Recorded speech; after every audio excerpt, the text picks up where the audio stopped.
Hello guys, welcome back to my channel. ये है Python programming course की video number 7 और आज की इस वीडियो में मैं आपको स्ट्रिंग्स के बारे में बताऊंगा। तो अगर अभी तक आपने मेरे चैनल को सब्सक्राइब नहीं किया तो चैनल को सब्सक्राइब कर लें, और अगर आपको ये वीडियो अच्छी लगे तो वीडियो को लाइक करना, और अगर आपके माइंड में कोई क्वेश्चन है तो आप कमेंट सेक्शन में पूछ सकते हैं। वीडियो स्टार्ट करने से पहले मैं आपको बता दूं कि यूट्यूब पे बिल्कुल फ्री पाइथन प्रोग्रामिंग का मेरा कोर्स अवेलेबल है।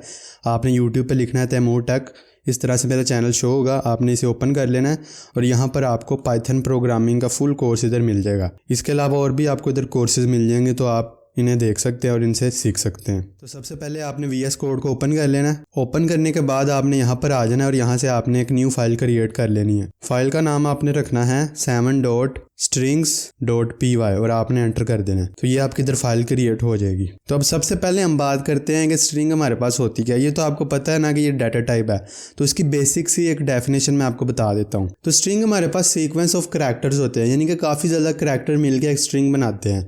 वो करैक्टर्स नंबर की फॉर्म में भी हो सकते हैं, वो सिंबल्स की फॉर्म में भी हो सकते हैं, वो अल्फ़ाबेट्स भी हो सकते हैं। ठीक है, तो जो भी डाटा हम डबल कोट के अंदर या सिंगल कोट के अंदर लिखते हैं वो हमारे पास स्ट्रिंग कहलाता है। जैसे कि आपको पता है कि हम वेरिएबल बना लेते हैं, जैसे कि मैंने एक वेरिएबल बनाया a, इसके अंदर मैंने लिख दिया सिंगल कोट के अंदर हेलो। ठीक है, उसके बाद नीचे मैंने एक वेरिएबल बनाया b और इसके अंदर मैंने डबल कोट के अंदर लिखा हेलो।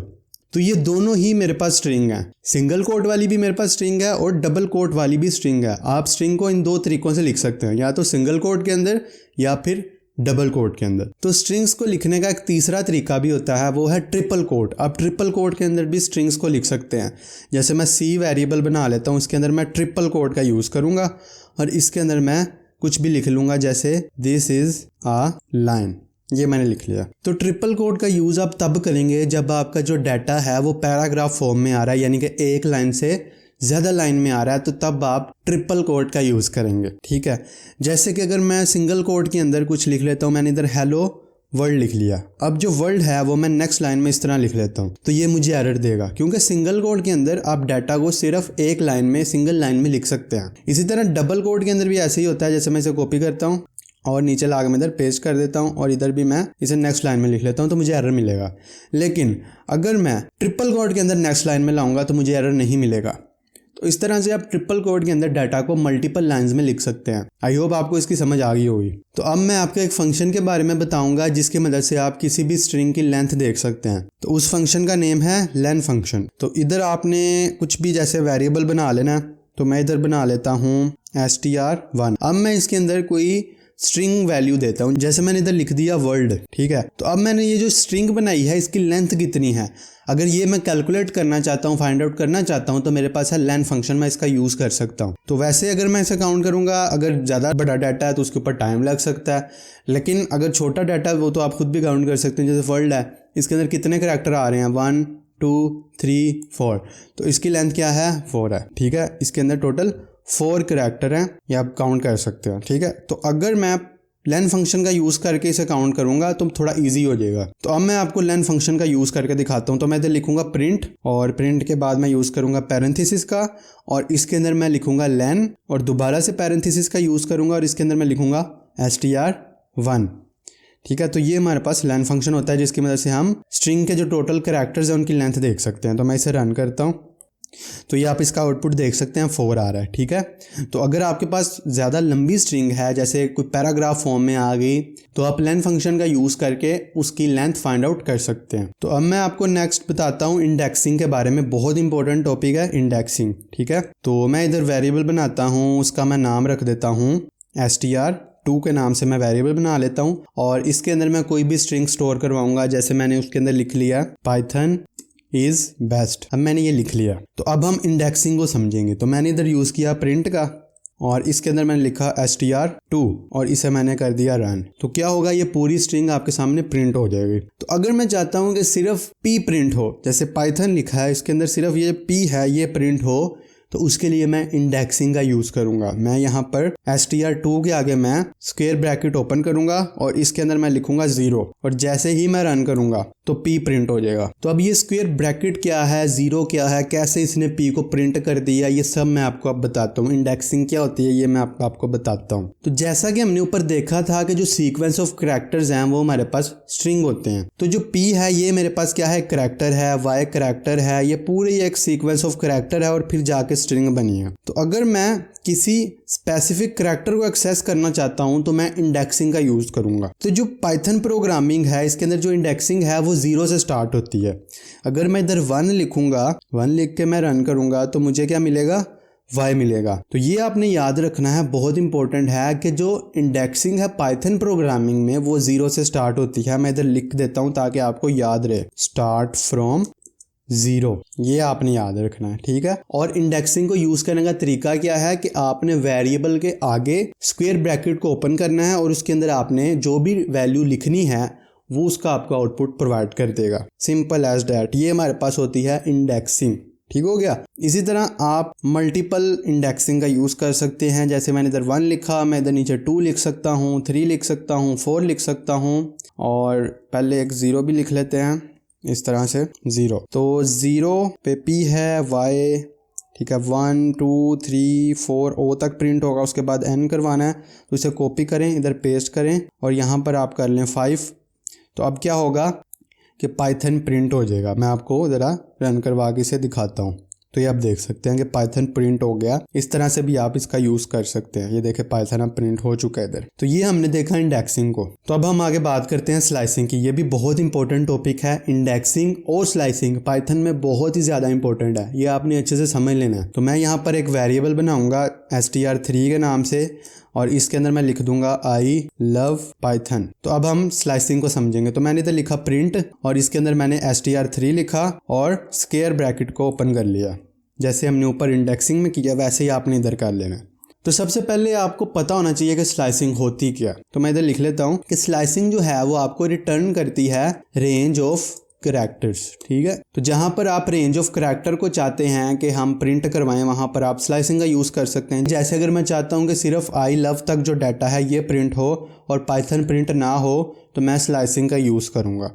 यानी कि मैं इसका एक पार्ट प्रिंट करवाना चाहता हूँ, नेक्स्ट पार्ट प्रिंट नहीं करवाना चाहता, तो वहां पर स्लाइसिंग का यूज़ होगा। सबसे पहले इधर आप लिखते हो स्टार्ट इंडेक्स और उसके बाद आप लिखते हो एंड इंडेक्स। मैं आपको ज़रा इसका थोड़ा सिंटेक्स बता देता हूँ कि सबसे पहले आप लिखोगे स्टार्ट इंडेक्स, यानी कि कहाँ से आपका डाटा जो है प्रिंट होना स्टार्ट हो, और उसके बाद आप एंड इंडेक्स लिखते हो कि कहाँ तक आपका डाटा प्रिंट हो।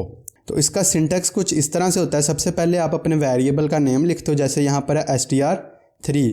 उसके बाद आप स्क्वायर ब्रैकेट का यूज़ करते हो और इसके अंदर आप स्टार्ट इंडेक्स लिखते हो और उसके बाद आप कोलन का यूज़ करते हो और फिर लिखते हो एंड इंडेक्स, इस तरह से। ठीक है, तो ये मैंने आपको ज़रा सिंपल सा इसका सिंटेक्स वो मैंने आपको बता दिया। तो यहाँ पर आप सबसे पहले क्या लिखोगे, स्टार्ट इंडेक्स, यानी कि आपका डाटा कहाँ से प्रिंट होना स्टार्ट हो। तो जैसे आपको पता है कि पाइथन के अंदर जो इंडेक्सिंग है वो 0 से स्टार्ट होती है, तो यहाँ पर आप लिखोगे 0।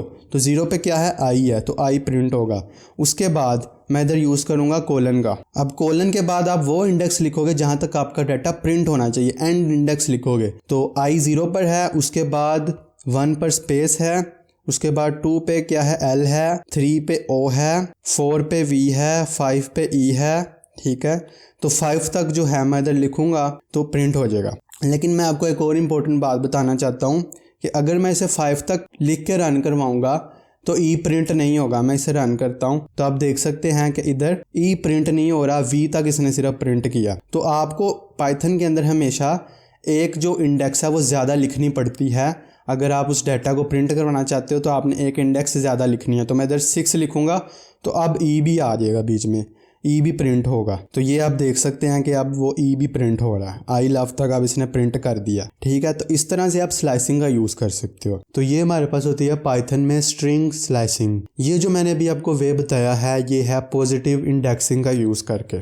ठीक है, तो मैं इधर लिख देता हूँ पॉजिटिव इंडेक्सिंग। इसी काम को आप नेगेटिव इंडेक्सिंग का यूज़ करके भी कर सकते हैं, नेगेटिव इंडेक्सिंग। तो ये मैंने अभी आपको जो बताया इसे हम कहते हैं पॉजिटिव इंडेक्सिंग। तो इसके अंदर हमने आई लव तक प्रिंट किया है, लेकिन अगर मैं चाहता हूँ कि सिर्फ पाइथन प्रिंट हो तो वहाँ पर मैं नेगेटिव इंडेक्सिंग का यूज़ कर सकता हूँ। तो अब मैं आपको बताता हूँ कि नेगेटिव इंडेक्सिंग का यूज़ करके आप कैसे पाइथन में स्लाइसिंग करते हैं। तो पहले मैं लिख लूँगा, उसके बाद मैं वेरिएबल का नेम लिखूँगा और स्क्वायर ब्रैकेट को ओपन करूँगा और इसके अंदर हम यूज़ करते हैं माइनस का। माइनस का मतलब होता है नेगेटिव। पॉजिटिव के लिए आप इसी तरह डाटा को सिंपल लिखते हैं और वो पॉजिटिव इंडेक्सिंग होती है, लेकिन नेगेटिव के लिए आपको बीच में माइनस का यूज़ करना पड़ता है।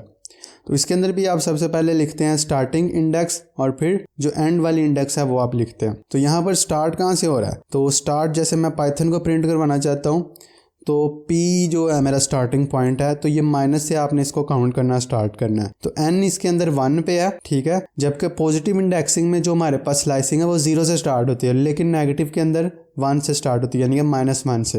तो ये -1 पे है, -2, -3, -4, -5, -6। तो यहाँ पर मैं लिखूंगा -6 और उसके बाद एंड इंडेक्स यानी कि जहाँ तक मेरा डाटा प्रिंट हो वो मैं लिखूंगा। तो मैं आगे n तक करवाना चाहता हूँ, ठीक है, तो मैं यहाँ पर कुछ भी नहीं लिखूंगा और इसे रन कर दूंगा तो पूरा पाइथन मेरा इधर आप देख सकते हैं कि इधर प्रिंट हो गया। तो अगर इधर फॉर एग्जांपल मैं -1 लिख देता तो क्या होता, n प्रिंट नहीं होगा। देख सकते हैं यहाँ पर n प्रिंट नहीं होगा। तो यहाँ पर अगर आप कुछ भी नहीं लिखेंगे तो आपका आगे वाला सारा डाटा प्रिंट हो जाएगा।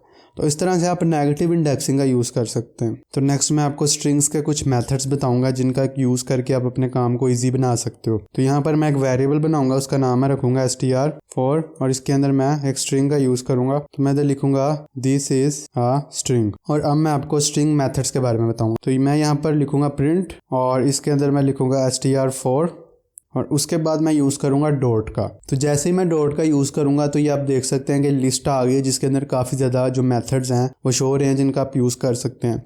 इनमें सबसे पहले कैपिटलाइज, तो इसका भी आप बहुत यूज़ करते हो। तो सबसे पहले मैं आपको इसके बारे में बता देता हूँ। तो आप इसको इस तरह से क्लिक करोगे तो इस तरह से आ जाएगा। उसके बाद आपने पैरेंथेसिस का यूज़ करना है, ठीक है, ऐसे, और इसे आपने रन कर लेना। तो इससे होगा ये कि जो आपका जो भी डाटा है उसका जो सबसे पहला वर्ड है वो कैपिटलाइज हो जाएगा। तो यहाँ पर आप देख सकते हैं कि जब मैंने स्ट्रिंग को लिखा तो इसका जो सबसे पहला जो लेटर है वो मैंने स्मॉल रखा, लेकिन जब मैंने कैपिटलाइज का यूज़ करके इसे प्रिंट करवाया तो जिसका सबसे पहला जो करैक्टर है वो कैपिटलाइज आया। तो इस तरह से आप कैपिटलाइज फंक्शन का यूज़ कर सकते हैं। तो मैं इसी को कॉपी करके नीचे पेस्ट करता हूँ और आगे आपको चीज़ें समझाता हूँ। तो दोबारा से हम डॉट का यूज़ करेंगे तो इस तरह से दोबारा से आपके सामने काफ़ी ज़्यादा मेथड्स आ जाएंगे, जिनमें एक हमारे पास है काउंट। तो काउंट के अंदर आप जिस चीज़ को भी काउंट करना चाहते हैं अपनी स्ट्रिंग में से उसे आप कर सकते हैं। जैसे मैं आई को काउंट करना चाहता हूँ तो मैं इधर लिखूँगा आई, ठीक है, और इसे मैं रन कर लूँगा। तो जो मेरी स्ट्रिंग है इसके अंदर टोटल 3 आई हैं। तो ये आप इधर काउंट भी कर सकते हैं, एक ये है, एक ये है और एक ये है, तो 3 आई हैं। तो काउंट का यूज़ आप करते हैं किसी भी करैक्टर को अपनी स्ट्रिंग में काउंट करने के लिए।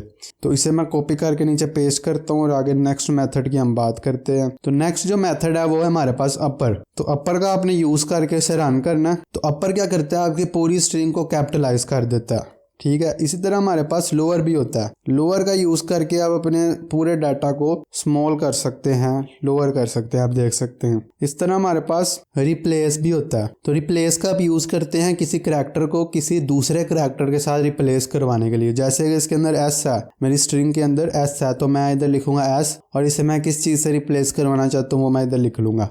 तो मैं एस को करवाना चाहता हूँ पी से, तो मैं इसे रन करूंगा। तो आप इसका आउटपुट देख सकते हैं कि पहले स्ट्रिंग थी और अब जब मैंने पी का यूज़ किया तो ये अब क्या बन गई, ठीक है। तो इस तरह से आप कर सकते हैं। तो यहाँ भी पहले एस था तो अब यहाँ भी पी आ गया।